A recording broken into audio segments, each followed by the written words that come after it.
Hello students, last हमारा जो video था उसमें हमने डिस्कस किया था about position vector and displacement vector. ठीक है, पोजीशन वेक्टर हमने पढ़ा था कि पोजीशन वेक्टर क्या होता है। मतलब पोजीशन को आपको रिप्रेजेंट करना पड़ेगा विद रेस्पेक्ट टू ओरिजिन। ठीक है, तो आप उसे क्या कहोगे, पोजीशन वेक्टर। और अगर डिस्प्लेसमेंट को बताओगे आप तो आपको 2 पॉइंट चाहिए। भाई पोजीशन चाहिए मुझे, तो मुझे एक ही पॉइंट सफिशिएंट है, क्योंकि मैं पोजीशन तो किसी भी एक पॉइंट के रिस्पेक्ट में डिस्क्राइब कर सकती हूँ। पर लेकिन मुझे अगर क्या चाहिए, डिस्प्लेसमेंट, तो डिस्प्लेसमेंट तो किन्हीं दो बिंदुओं के बीच की डिस्टेंस होती है, तो वहाँ पे मुझे 2 बिंदु चाहिए ही चाहिए। ठीक है, तो minimum 2 points are required to define displacement. ठीक है, तो जो डिस्प्लेसमेंट वेक्टर होगा उसके लिए भी कुछ 2 पॉइंट चाहिए। तो पोजीशन में हमने कहा था this is the P point, इसके कोऑर्डिनेट एक्स वाई है। ओरिजिन के रिस्पेक्ट में उसकी जो पोजीशन वेक्टर है उसको आर वेक्टर से शो किया जाएगा। ठीक है, ये ध्यान रखना है आपको, आर वेक्टर से शो करेंगे। ये जो आर वेक्टर है इसको हम बताएंगे X vector plus Y vector, क्योंकि 2D सिस्टम है। 3D होता तो मैं X vector plus Y vector plus Z vector भी लिख देती, but this is 2D system. 2D system है तो 2 कोऑर्डिनेट होंगे, एक्स और वाई। तो एक्स वेक्टर है तो एक्स वेक्टर को हम मैग्नीट्यूड और डायरेक्शन से दिखाएंगे। मैग्नीट्यूड है एक्स, डायरेक्शन है आई कैप। इस डायरेक्शन में जो उसका यूनिट वेक्टर होगा वो आई कैप होगा, और वाई जो है उसकी मैग्नीट्यूड है वाई और उसका जो डायरेक्शन है वो है जे। ठीक है, तो आर वेक्टर को हम दिखाएंगे एक्स आई प्लस वाई जे। 3D में चाहिए तो इसमें जेड और आ जाएगा हमारे पास। ठीक है, वो भी मैंने आपको डिस्क्राइब कर दिया था। इसके बाद है आपका डिस्प्लेसमेंट वेक्टर। डिस्प्लेसमेंट के लिए मिनिमम 2 पॉइंट्स आर रिक्वायर्ड, तो 2 पॉइंट मैंने मान लिए थे P1 और P2। 2 पॉइंट है, that means position of 2 points है, P1 की पोजीशन, P2 की पोजीशन। P2 का पोजीशन वेक्टर है R1, P1 का पोजीशन वेक्टर है R1, और P2 का है R2। और डिस्प्लेसमेंट जो है वो इस बिंदु और इस बिंदु के बीच में है, तो वो डिस्प्लेसमेंट की डायरेक्शन आप या तो P1 से P2 ले सकते हो या फिर आप P2 से P1 ले सकते हो। लेकिन एक बात का ध्यान रखना, अगर आप डायरेक्शन ऑफ डिस्प्लेसमेंट इस ले रहे हो P1 से P2, that means you are describing the position of second particle with respect to first particle. But if you denote the arrow towards P1, जो कि इसमें दिखाया मैंने इस पोजीशन में, that means you are describing the position of second particle with position of first particle with respect to P2। तो जिसके side arrow होगा पोजीशन उसकी होगी, और जिसकी साइड टेल होगी उसके रेस्पेक्ट में होगी। ठीक है, तो इस तरीके से मैं आपको टॉपिक करा चुकी थी, पोजीशन वेक्टर और डिस्प्लेसमेंट। अच्छा, एक चीज़ इसमें मैं आपको और करा देती हूँ इसी में थोड़ा सा आगे, वो ये है कि ये तो आपने निकाल लिया था delta r is equals to R2 minus R1। ठीक है, आप इसको ऐसे भी शो कर सकते हो। कैसे कर सकते हो वो देखो, जो डेल्टा आर था आपका वो क्या था, R2 माइनस R1। तो जो R2 वेक्टर है उसको क्या लिखोगे आप, x2 आई कैप प्लस y2 जे कैप लिख सकते हो ना, क्योंकि आप जानते हो कि R vector is equals to x I cap plus y J cap होता है 2D में। तो जो R2 होगा वो x2 दोनों तरफ 2 लगा दो, है ना। फिर माइनस R1 को क्या लिख सकते हो, x1 आई कैप प्लस y1 जे कैप लिख सकते हैं ना, कोई दिक्कत थोड़ी है उसमें। तो आई वालों को एक जगह ले लो, तो x2 आई कैप और x1 आई कैप को एक जगह ले रही हूँ, तो क्या आएगा, x2 माइनस x1 कॉमन आ जाएगा, आई कैप दोनों में आई कैप कॉमन है, माइनस आ गया। फिर क्या आ जाएगा, प्लस y2 माइनस y1, और कॉमन क्या आ जाएगा, जे कैप। जैसे हमने R2 माइनस R1 को डेल्टा आर लिखा था, तो हम x2 माइनस x1 को भी तो डेल्टा x लिख सकते हैं ना, और y2 माइनस y1 को डेल्टा y लिख सकते हैं। ठीक है, तो हमारे पास एक नया एक्सप्रेशन आ जाएगा, delta r is equal to delta x I cap plus delta y J cap. ठीक है, इसको अपन डाल सकते हैं नंबर 8। ठीक है, ये तो हो गया इसके लिए। इसमें क्या करोगे आप, यहाँ पे आपका यही आएगा, बस फ़र्क कितना आएगा, अब की बार आपको R1 का लिखना पड़ेगा, तो पहले x1 माइनस x2 लिखोगे। ठीक है, और इसमें क्या लिखोगे, y1 माइनस y2 लिखोगे, ले देकर वही आएगा, डेल्टा एक्स आई कैप प्लस डेल्टा वाई जे कैप। समझ में आ गई बात आपको, यहाँ पे आप बता देना, here delta x is equals to x2 minus x1। Delta का मतलब होता है चेंज इन 2 पॉइंट्स, जैसे चेंज इन पोजीशन है तो x2 माइनस x1। ठीक है, change in position with respect to y कितना होगा, y2 माइनस y1 हो जाएगा। ठीक है, इस वाले एक्सप्रेशन के लिए x1 माइनस x2 और y1 माइनस y2 हो जाएगा, इतना फ़र्क आएगा। ठीक है, अब हम बताएंगे वेलोसिटी।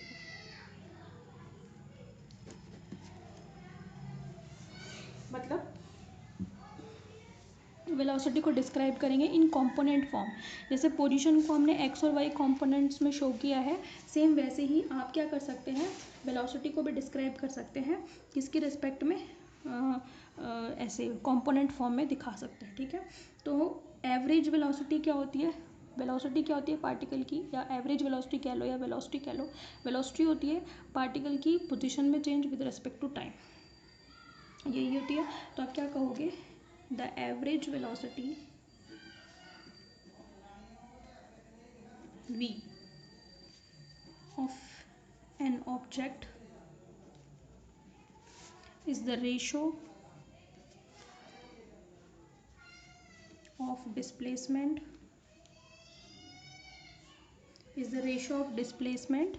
and corresponding time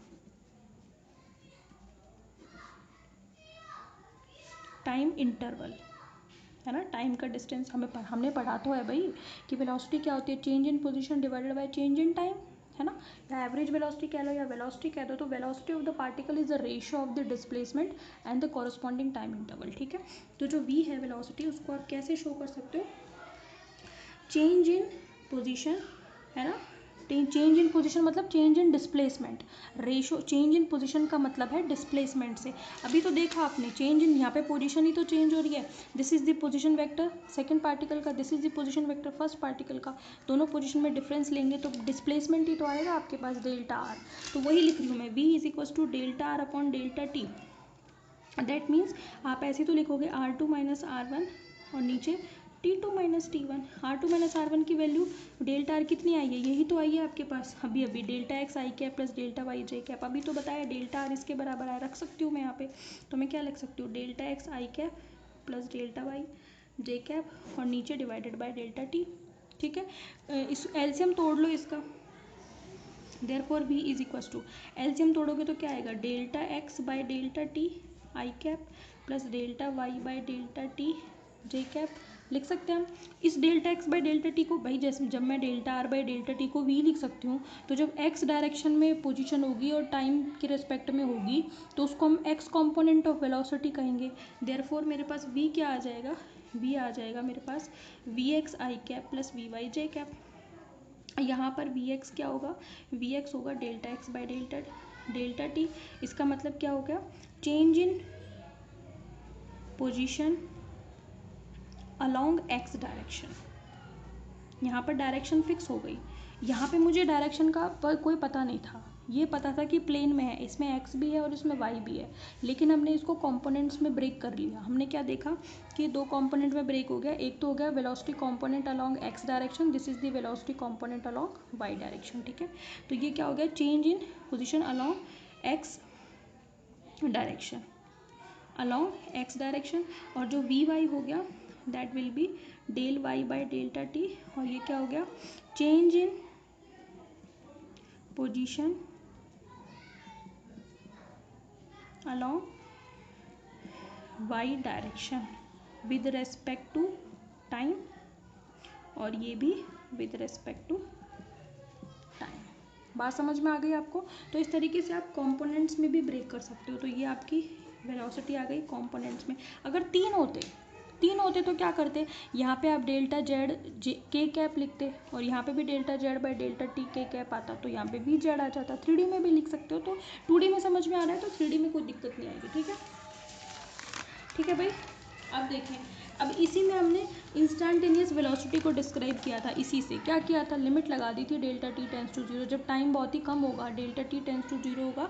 ठीक है, तो हमने कहा था कि यानी कि किसी एक क्षण पर, किसी एक पर्टिकुलर टाइम पर जो वेलोसिटी होगी वो उसकी क्या कहलाती है, इंस्टेंटेनियस वेलोसिटी कहलाती है। ठीक है, तो इसी में आप बता सकते हैं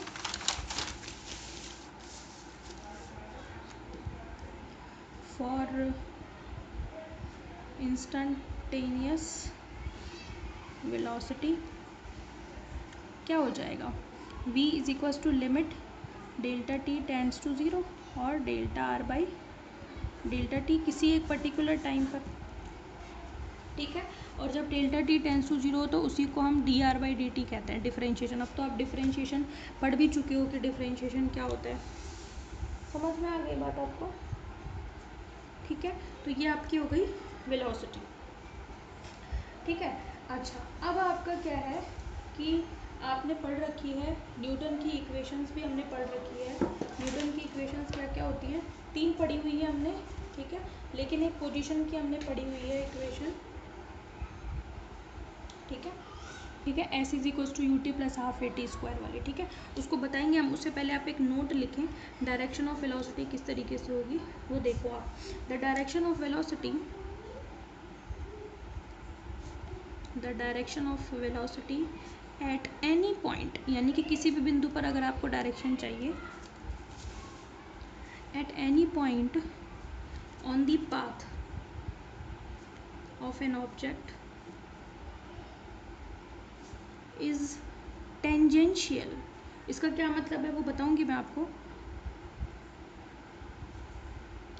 is tangential to the path at that point and is in the direction of motion। इसके कहने का क्या मतलब है, सपोज करो कि ये कोई पार्टी, ये आपका कोई एक्स वाई सिस्टम है ना, एक्स वाई आपके पास कोऑर्डिनेट सिस्टम है, जिसमें ये पॉइंट है P1, ये पॉइंट है आपका P2, और आपका जो भी पाथ है चलने का वो इस तरीके से है, इस डायरेक्शन में आप चल रहे हो, समझ में आ गई। तो ये है पोजीशन पहले पार्टिकल की R1, और ये है पोजीशन सेकंड पार्टिकल की, और ये है R2, ये है आपका x और ये है आपका y, इस डायरेक्शन में x, इसमें y, ठीक है। पाथ ये है, अगर आपको इस बिंदु पर वेलोसिटी की डायरेक्शन चाहिए तो आप क्या करोगे, एक टेंजेंट बना दोगे, टेंजेंट मतलब स्पर्श रेखा खींच दोगे, ठीक है। तो ये क्या बताएगी, उस पर्टिकुलर बिंदु पर वेलोसिटी की डायरेक्शन को। अगर आप यहाँ आ गए हो तो यहाँ एक टेंजेंट खींचोगे तो यहाँ इस टेंजेंट पर ये डायरेक्शन होगी, ठीक है। अगर आप यहाँ हो तो डायरेक्शन इस तरीके से होगी, समझ में आ गई। तो अगर आपको किसी भी बिंदु पर आप किसी पाथ के अलोंग मूव कर रहे हो और आपको उस पाथ के अलोंग वेलोसिटी की डायरेक्शन चाहिए, तो उस पाथ पर अगर आप टेंजेंट खींच दोगे तो वो टेंजेंट की डायरेक्शन अलोंग दी पाथ किसको बताएगी, वेलोसिटी की डायरेक्शन को। यही बोला है इसने, the direction of velocity at any point on the path of an object is tangential to the path at that point is in the direction of motion. Motion की direction में जो आप पाथ पर टेंजेंट खींचोगे that will denote the direction of velocity. बात समझ में आ गई आपको, ये चीज़ थी आपकी। इसी तरीके से हम क्या बता सकते हैं, एक्सेलरेशन को आगे बता सकते हैं। अगर आपसे कोई कहे कि भाई एक्सेलरेशन को डिस्क्राइब करो, ठीक है, एक्सेलरेशन को भी आप ऐसे ही बता सकते हो, ठीक है, ठीक है। तो अभी अभी जो मैंने आपको वेलोसिटी बताई थी ये वाली, v x is equals to delta x by delta t, तो आप इसी में क्या, इसी में आप आगे देखो, ये इक्वेशन नंबर अभी जैसे मैंने यहाँ पे 8 डाली थी, ये आपकी 9 हो गई है ना, और ये आपकी 10 हो गई। ये बीच में मैंने एक आपको नोट बता दिया, ये मैंने टेंजेंट डाला है हर बिंदु पर, तो जो हर बिंदु पर डाला गया टेंजेंट जो होगा वो उस पर्टिकुलर बिंदु पर वेलोसिटी की डायरेक्शन को बताएगा। अब देखो ये जो इक्वेशन नंबर आपकी 10 है, इसको भी आप कॉम्पोनेंट फॉर्म में ब्रेक कर सकते हो, ठीक है। कैसे कर सकते हो वो देखो, by equation 10 limit delta t tends to 0, ये जो डेल्टा आर है उसको मैं क्या लिख सकती हूँ, डेल्टा एक्स आई कैप प्लस डेल्टा वाई जे कैप, आज ही निकाला है हमने आते ही, डिवाइडेड बाय डेल्टा टी, है ना। एलसीएम में तोड़ लो तो लिमिट भी अलग अलग टूट जाएगी, डेल्टा टी टेंस टू 0, एक लिमिट तो क्या आ जाएगी, delta x by delta T I cap, plus दूसरी लिमिट क्या आ जाएगी, delta y delta t tends to 0 delta y by delta T J cap. इसको क्या लिख सकती हूँ मैं, v इज इक्वल्स टू, इसको क्या लिख सकती हूँ भाई मैं, इसको लिख सकती हूँ जब लिमिट t टेंस टू 0 थी तो ये D R by D T, ये जो डेल्टा ये d में कन्वर्ट हो गया था, तो यहाँ पे भी ये डेल्टा d में कन्वर्ट हो जाएगा, तो ये क्या बन जाएगा, d x by D t I cap, और ये भी क्या बन जाएगा, d y by D t J cap. तो मेरे पास v इज इक्वल्स टू क्या आ जाएगा, v x I cap plus we Y J cap. तो वी एक्स क्या हो जाएगा, यहाँ पे आप बता देना, here v x is equals to d x by D t and v y is equals to कितना हो जाएगा, d y by D t. बात समझ में आ गई? वही चीज़ है, यहाँ पे हमने जब बताई थी तो ये डेल्टा की फॉर्म में थी, यानी कि ये एवरेज थी, एवरेज वेलोसिटी के कंपोनेंट थे, जबकि ये कंपोनेंट है इंस्टेंटेनियस वेलोसिटी कंपोनेंट। और हम तो जानते ही हैं कि change in position with respect to time velocity का एक्स कंपोनेंट होगा, अलॉन्ग वाई डायरेक्शन चेंज होगा तो वो भी वाई होगा। तो इसमें और इसमें कोई फ़र्क नहीं है, बस इसमें और इसमें कोई फ़र्क नहीं है, फ़र्क सिर्फ इतना है कि ये एवरेज को बता रहा है और ये इंस्टेंटेनियस को बता रहा है। बात समझ में आ गई? अगर आपको मैग्नीट्यूड चाहिए, you can also find magnitude, है ना। देयरफॉर मैग्नीट्यूड ऑफ वेलोसिटी, तो वो आप कैसे बताएंगे? v is equals to under root v x square plus we y square. ये कैसे आया? ये आया ऐसे, क्योंकि v वेक्टर की किससे बताओगे? V x I cap plus we Y J cap से। ये बताया ना आपने इक्वेशन नंबर 9 में, तो बताया v is equals to v x I cap plus v. अगर आपको मैग्नीट्यूड चाहिए v, तो आप अंडर रूट कर दो आई कैप के कोफिशिएंट का स्क्वायर और जे कैप के कोफिशिएंट का स्क्वायर। यही तो क्या है, आई कैप के कोफिशिएंट का स्क्वायर, जे कैप के कोफिशिएंट का स्क्वायर। एंगल चाहिए, डायरेक्शन ऑफ वेलोसिटी। अगर टेन थीटा है तो वो कैसे निकलेगी? V y by v x से। आप चाहो तो थीटा भी निकाल सकते हो और वो निकलेगा tan inverse v y by v x. मतलब ये थीटा में ये जो टेन है, मैंने आपको बताया था, जो ये कंपोनेंट, ये जो आपके ट्रिग्नोमेट्रिक फंक्शन होता है, ये जब इधर से इधर जाते हैं तो इन्वर्स होके जाता है, रोटेट होके जाता है घूम के। तो ये ऐसे भी लिख सकते हो आप, ऐसे करिए आओ, इसमें कन्फ्यूज़न हो रहा है तो कोई दिक्कत नहीं है, ऐसे करिए आओ, ये भी सही है। ठीक है, अगले वीडियो में हम पढ़ेंगे एक्सेलरेशन को। इसमें हमने वेलोसिटी कंप्लीट की, नेक्स्ट वीडियो में हम पढ़ेंगे एक्सेलरेशन। ठीक है, इसको आप कंप्लीट करके रखना। ओके, कोई डाउट हो तो पूछ लेना। ठीक है, थैंक यू।